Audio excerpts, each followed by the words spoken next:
Okay, welcome back. Today, I'm going to be doing an in the bag and what I'm throwing for the rest of the 2022 season. Since I have two big tournaments coming up, two big A tiers, I have the Carolina Clash and then the Down East Players Cup. Let me start off with putters. I have a lot, so let's start off on top. I'm putting with the Soft Envy. I like the Envy just because I was putting with the PA3s for a while, and the PA3 always had that micro bead at the bottom, and my old PA3s got beat in too much to where like it wasn't really reliable after a while. And so with these, they're the same shape and the same like dominess of my PA3s, to where I feel like as these gets more beat in, I can trust them the same as I trust them from the moment I got them out of the box, you know. And then I'm also throwing one, I don't even know, the Proton Plastic Envies. This one's a lot more overstable than my putting putter. And I'll also use these for big, like 60-foot putts that I have to put on a little Annie that one wouldn't be able to come out of. So this one will just hold and go like that. I've had this one for a while to where if there's like a 250-foot open shot and my forearm's just not working that day, and I want to throw a backhand, this one will kind of just hold the ante and maybe come out a little bit at the end, but if I put it on a hard enough, it'll just stay the same the entire time. Next in the back, I got two P3Xs from Discmania, one in their Potter Plastic line. I forgot what it was called. This one's really beat in. I have to put this one like kind of like on that angle to where it flips up and sometimes it turns. And then I have this other one, the S-Line Plastic, which is newer, and it's still stable. I would say it flies like a Luna, but it just has that good P3X feel. So those are those two ones. And then the last throwing putter that I have back here, this is probably my most used throwing putter, like overall. This is a PA2 from Prodigy. It's a misprint one. This thing, super cool. Like I use this thing as like a workhorse in my bag completely. I put this thing either flat, just goes dead straight. I can throw it as hard as I can on like kind of like that much hyzer, and then it'll just flip up to flat and glide, and it just fades slowly at the end of the flight. Beautiful flight. And then probably my favorite disc in my bag, if like not top three, I call her Melanie. It's my bird. Love birds. I used to bag like 4 of them, but now I only bag one, just because, you know, it's kind of like this K1 line does everything that the other ones did, and it looks cool. So now going into the cart, the only throwing putters that I have in here, I throw an R Pro Rhino. I really like this disc. The thumb track on it is amazing. I can just throw it like on a little bit of hyzer, it pops up to flat. I love throwing my flip hyzers, I love throwing my flat, and I love throwing a little bit of Annie. And this thing just does it all. It's seasoned in perfectly. I have a Champ Rhino that I can always go back to if I need to, but this thing just feels grippier and it's more reliable to me. And then probably my favorite disc of all time, the Putter Plastic Zones. I do not like the Zone as an approach disc in like the Glow Plastic, like the Get Freaky zones, like in the ESP zones. I don't like the feel of them, but back in my days when I used to throw zones like those, I accidentally bought this one like 2 years ago. As you can see, it's messed up and it's like very puddle top right there. And then I just fell in love with it. Putter Plastic Zone, I feel like everyone should have. More pros are giving it recognition now. Like I know that it was Aaron Gossage, he threw the Putter Plastic Zone on that playoff hole with Paul McBeth this year at the World Championships. But I have a backup one. This is like obviously my oldest one. This thing's super like straight now to a little bit of fade at the end. So it's not too beaten, but it looks like it's been through some stuff. And then this one's my new one. This one flies like exactly like an ESP zone, but it just has that Putter Plastic grippy feel. The more grippy a disc is, the better for me. Okay, now moving into my approach disc. I don't throw that many approach discs. I mean, most people only have like 2 or so. I throw 4 of them, but one of them I don't really throw, or 2 of them I don't really throw. My main one is a distortion in the 400G plastic. I would say this is like everything people want a zone to be when they talk about it, and they make it look like a good disc, but this one actually does everything that people say a zone does. So this for me just feels a lot better. Like Prodigy's 400 plastic, like their new stuff is just so good. It's probably one of the best plastics I've ever felt. And this thing's brand new. Like it's only been used for like 2 weeks. And I would just say it's a little straighter flying than like a Get Freaky Zone, but it feels a lot better for backhands than a Get Freaky Zone does, and it still feels good like a Zone forearm does. But that's the distortion. My next most used one is this custom Prodigy A2. This thing's bored flat, really stable. It's like a tilt as an approach disc. It's really cool. Put this thing like that, throw it as hard as I can on my forearm, and dude, it still fades. But I use this thing for like get out of jails, like, you know, we all have one of those discs. Then I have 2 discs that are kind of similar where I'm like deciding where to put them in my bag. This is a Prodigy PA1. I love Prodigy, as you can tell. But it basically is like my other approach disc, because it's a Saki Slammer. Ricky made these, he says, for little pitch-up forearms that can handle his torque. I hate them for forearms because they just fly so understable for me on forearms. I can just go straight to the ground. Even if I throw them really high, they just hold the ante. I don't know if I got like a understable one or what, but mine's just different. So I use this thing for forearms and backhands kind of when I just don't want the thumb track feel of the Slammer. And this one I'll use occasionally for just short little pitch up backhands because I feel like it's only good for backhands for me. Because having that bead right there and also having the thumb track just makes for no mistakes in my opinion. Like there's no whiffing it. Now onto my mid-ranges. This is probably where my game has improved the most recently. I have a lot of mid-ranges, so give me a second. Okay, let's start off with my buzzes. I currently bag 4 buzzes. This one is the new Halloween buzzes. My favorite disc, like buzz-wise, my favorite buzz of all time is 2021 Halloween buzzes. Those things, I used to throw on a form, it would go dead straight. Backhand has a little bit of fade at the end of it. But when these came out, I put my old Halloween buzz back in my collection and just cycled it out for this one. And they're the best. They have such a great feel and they fly so dead straight and so perfectly. If you haven't got one, go get yourself one. Then the next one, I got this crystal buzz. It's from a Myrtle Beach Open. There was a black stamp around here, but I kind of took it off. You can kind of still see it. But again, this thing's probably one of the prettiest looking discs I have in my bag. It looks like a gem. This thing is like probably my most used buzz, if not the next one I'm about to show you. But this thing goes dead straight. It flies like every buzz should. Then I got my oldest one. This is a Star Wars Mandalorian ESP buzz. This thing I don't really use a lot, even though it's the oldest. It's still more stable than my crystal buzz and my Halloween buzz. It just has like that straight to reliable fade. And then to the most stable one, which is my most used one for sure, is the Buzz OS. I love this thing to death. It flies so well. It has the same amount of fade as my approach disc do, which is kind of crazy. But I can still rip this thing, throw it like 300, 350, and still get that hard dump at the end. Even on forearms, I can put on a little bit of torque and it'll still come back at the end. Next mid-ranges I got, kind of got an oddball.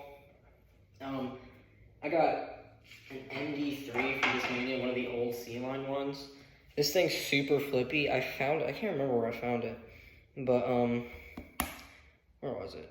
I found it in the U section in my local plate again, and I just had to buy it. So it was like 10 bucks. But this thing is super flippy. This is like I throw it on a hyzer. It flips up and turns and just glides right the entire way on a backhand. That's my MD3. Then I got probably my most used mid-range. I don't really use this one too much, but it's the Prodigy M3. This is in 750 plastic. I use this thing for just like my Buzz, but on a backhands and forearms. Both of these, honestly. I don't really know how to describe this one. This one kind of flies like a Buzz, but it has the M3 feel. Some days I'm whiffing Buzzes straight to the ground, and then I'm just not feeling good with the feel of the Buzz, so I go with the M3. But this one I don't really use too much. This is probably my most used disc in the bag, besides my Firebirds. This is an old M3 in the old 400G plastic, but this thing's just a beauty. Like the color, the feel, it's been beat into perfection.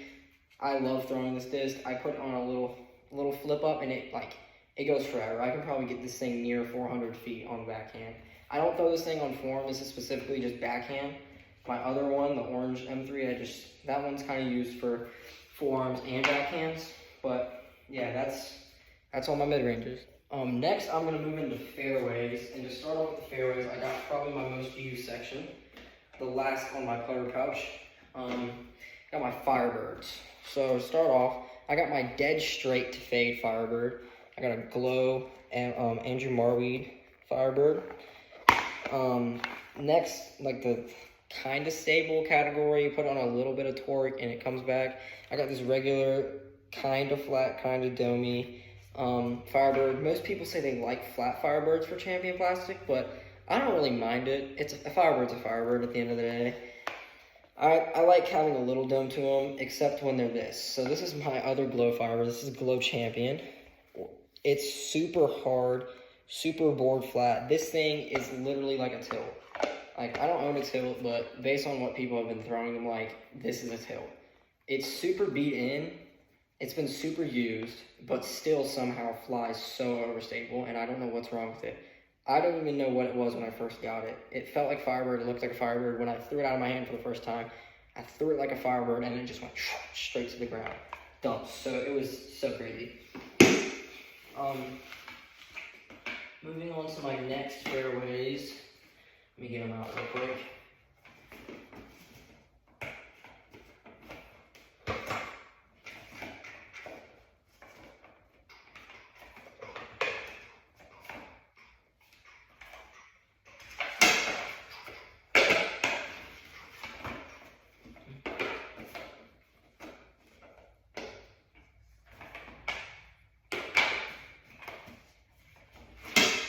Okay, moving on to my next fairway, I'm going to start with the most understable. I got my roller disc, one of my roller discs. This is my backhand roller disc. I have the Sting titanium plastic. I found this one also in the used section, and let me just say, this thing is super flippy. It's a -1.2, but in heart, it's like a -4.1. I throw this thing probably board flat on rollers, just backhand rollers. Nothing really else to say about it besides backhand roller. Next on the stability, I have this new Leopard 3 in the Glow Champion Series plastic. When you first get this thing out of the box, it is probably one of my favorite discs to throw on a backhand. I mean, I throw this thing dead down like that, and it just turns up. It starts turning, and it fades back at the end. This thing is a bomb. If you guys haven't picked up one of these, you need to. This and the Glow Champion Series strikes, they are crazy. Next, you have the Zach Melton Maverick, the new ones. Another disc that I would highly recommend to everyone, the Fusion X Maverick. They're super domey, they're super reliable. I've had this thing and I've been throwing it for 3 months now, and when I first got it, I threw it dead flat and flew like a T-bird out of the box. Now I would say it flies like a Maverick should. Throw it up. Same thing with the Leopard, just less distance. Throw it up, get a little bit of turn on it like that, and it just holds the turn and just drops. So for distance shots that I use my Leopard for, ones that usually fade on the Leopard, I use the Maverick to more hold to the right when the Leopard drops more to the left. Next, I got my dead straight, mid-range-ish fairway driver. I got a Passion. Who doesn't love a Passion? These things are super reliable. I got this at the Charlotte Amateur Open for my free disc, and I didn't bag it at first, but in the last month or so, I've just really been digging it. I've been throwing it down in the woods, shots, just dead straight, been putting on anti-lines and just watching it hold the entire way. Really cool disc. Next disc I got is an old C-Line FD. Again, found this in the same used bin I found the old C-Line MD3 in. This thing, it looks old and it looks beat up, and it really is old, but it flies like a new FD, like one of the new C-Line FDs that were released this year. There's nothing really else to say about this besides I can pipe this thing dead flat and it just goes forever, just straight. When the Passion's more on the understable side, so I use this one for more on the stable side. I take all my mid-range shots, and the mid-ranges that don't get enough distance, I translate them into fairway drivers. So I have the same amount of mid-ranges as I do fairway drivers, and same with approach disc and fairway drivers. Like, I just combine them together, and I find a disc that just gets the same flight as some of the mid-ranges, but more distance. So I would compare this to more of my Buzz OS or my ESP Buzz, honestly. Then next, we have a new Sparkly T-Bird 3 Champion plastic. This thing is, out of the box, it's really stable. I would say you can throw it dead flat and it flies like a Vulture or honestly like an ESP, like not an ESP, but a Champion Thunderbird or something close to that range. But now I've had it for like 2 months or so. I've beaten it into where I can throw it on a flip, but it can barely take an angle. It will go like that and then flip up the flat and kind of fly like my FD.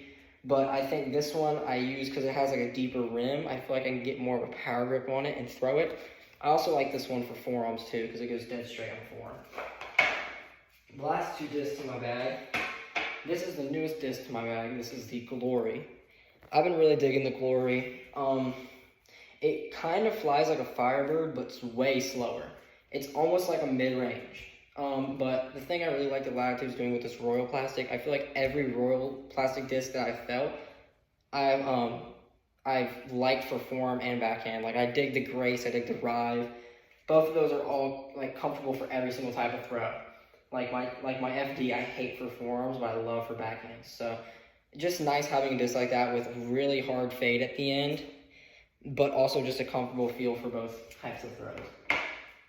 This one I've had for a while. I also found it in a used bin. It's an old Latitude 64 Spark. I've never heard of it before I got this. This is actually from 2017 U.S. Women's Disc Golf Championship. That's pretty cool. This thing is basically like a Firebird, but I would say my backhand Firebird, because all my Firebirds are exclusively forearms, and this one I feel like I can throw with enough power on a backhand to get it to do what my Firebirds do. So those are my fairways. And now moving on to distance drivers. Prepared this time, I got them all laid out. Starting with the most flippy, I just found this on the course and it had no number or name on the back of it. So I kept it. It's a DX Mamba. This is my forearm roller disc. It feels really good in the hand. I can throw this thing really flat and like 20 feet in the air, it just dumps and just starts rolling like that. Sharp turns, get out of jail free cards in the woods, just overhand to just pan like that. And sometimes I throw little scoobers with it just because it's so, for some reason, so overstable in scoobers. So, next flippiest disc we got is a Star Strike. I love this disc. It flies like a faster version of that Leopard now. I throw it like this on a hyzer, like nose down, and it just flips up. Throw it really high, it starts panning. Get this thing to go about 450, 500 feet on the backhand. Next understable disc I got is a Lab Second Tesla. I've had this thing for literally almost a year now, and I loved it so much when I first got it for forearms. It was my main driver, honestly. Even though it's just a 10-speed, it became my main driver. It went so far. But I've literally used this thing to crap. So it's so flippy, I can't even throw a forearm on it now. I use these things for flip hyzer, kind of like a Buzz-esque shot, but as a distance driver. The next most flippy disc I got is a Ragnarok that I actually bought about a year and a half ago, but after throwing it one time at my grandparents' house, I left it in their woods and recently found it again like 2 months ago. and I found it with a dent in it. I don't know if you guys can see that, but yeah, right there's a dent. And I use this thing for just dead flat, just dead straight. So I don't have to throw this thing on any flip hyzer. I can, and I'll get a little flip out of it, but I think the dent put it in the more stable category because I don't remember it being as stable as it was when I first got it. This thing used to be so flippy.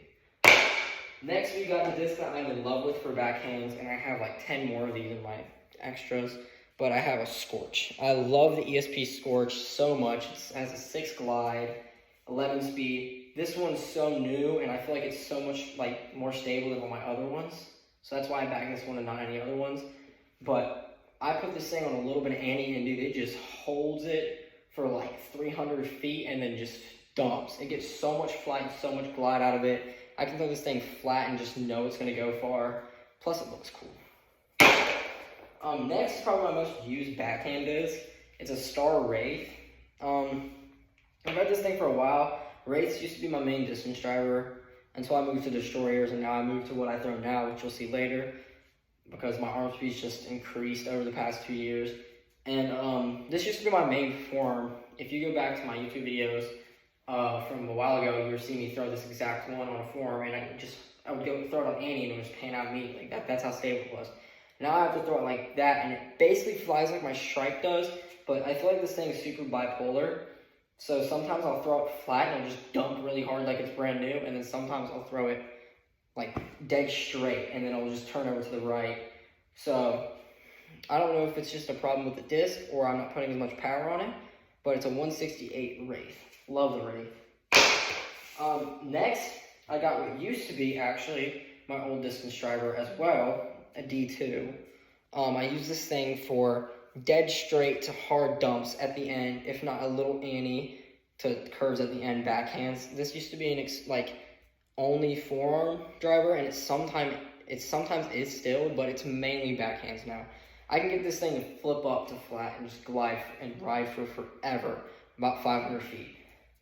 Now we're getting into my big boys, my power, my forearm, my 550 feet forearm drivers. We're going to start with the one that goes the least far, or the shortest distance. I got an old 4-time Paul McBeth PDX. This thing is still crazy overstable. It has some flashing details to it, so that's why I don't throw it a lot. And it does what basically my other disc you're about to see does. And I might take it out of the bag to sub it in for another Scorch or something, but yeah, PDX is a great disc. I love my old Discmania disc, and yeah, not much to say about it. Then we move to my last non-Discmania disc in the bag.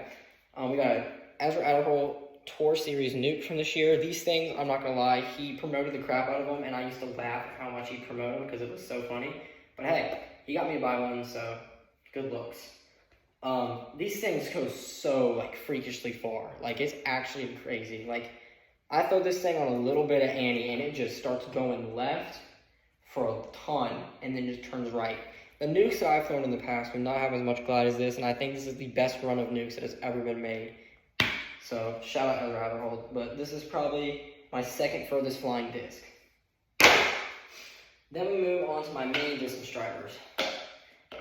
I throw the new C-Line D83s in my main distance driver. So this one is my backhand and forearm super straight DD3. As you can see, it's really flat top, and it's one of the like flattest DD3s I think I've ever seen in my life. This thing, I can throw dead flat in a forearm and trust it's gonna go about 400 and then just just turn right in. Same for backhands. The DD3s are just super fast, so that's the first one. The next one, the main reason I switched to DD3s from D1s, D2s, and Destroyers was because I didn't like having a lot of Destroyers and a lot of D1s that all did different things. I just wanted to find one mold that felt the same, that all had different jobs, you know? So that green one I just showed you is my dead flat one. This one's the most like a Destroyer. It's kind of domey. It's really pretty. And it's honestly my main one, I would say. Just, like, if I had to choose one to keep, it would either be this one or this one. But this one I throw never on backhands because it's way too stable. But forearms, I feel like I can put a little torque on it, and it flies like my Nuke, but a little bit more stable. And if I'm throwing DD3s a ton that day, then I just have to go with this because it has the same feel. And then we got my favorite distance driver ever that I've ever thrown in my life. It's the DD3, but super pop top. So this thing is super stable, but it glides because the dome on it makes it glide forever. Like if you look at some of my recent videos, there's one hole at the course I played. I think it's hole 16, where I throw this thing, it goes like 550 feet, and you can just watch it just turn. I think Eagle throws these as his main one too, the domey purple ones. I don't have a red one, but I really do need a red one. And then I forgot about this one. Kind of last disc in the bag is Divergent. I don't even know how to pronounce it. Alpass, it's a super rubbery disc. If you know Divergent discs, they make these discs and people love them. I'm not throwing this thing unless there is a downhill putt and I don't want to run it. I just throw it really high and it just sticks to the ground and just does not move. So now we'll move on to the accessories. Okay, all the discs are back up. Now we're moving to the accessories. I use the Zuka Transit cart. When I was picking up my cart, I really wanted the big germ cart, but there's just something about the Zuka Transit cart, like the size of it, the seat. It checked off all the boxes: the storage, the room, the pouches, side pockets, everything. So I don't know if you can see it or not, but I have a ton of stickers on top. I love stickers. I love putting them on my cart. That's the first accessory. I usually have 2 pencils going in the side pocket of the Power Pocket XXL pouch. Since I love the Berg so much, my mini marker is a mini Berg.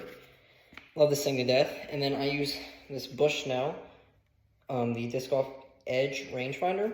Really think everyone who's really into disc golf should have a rangefinder.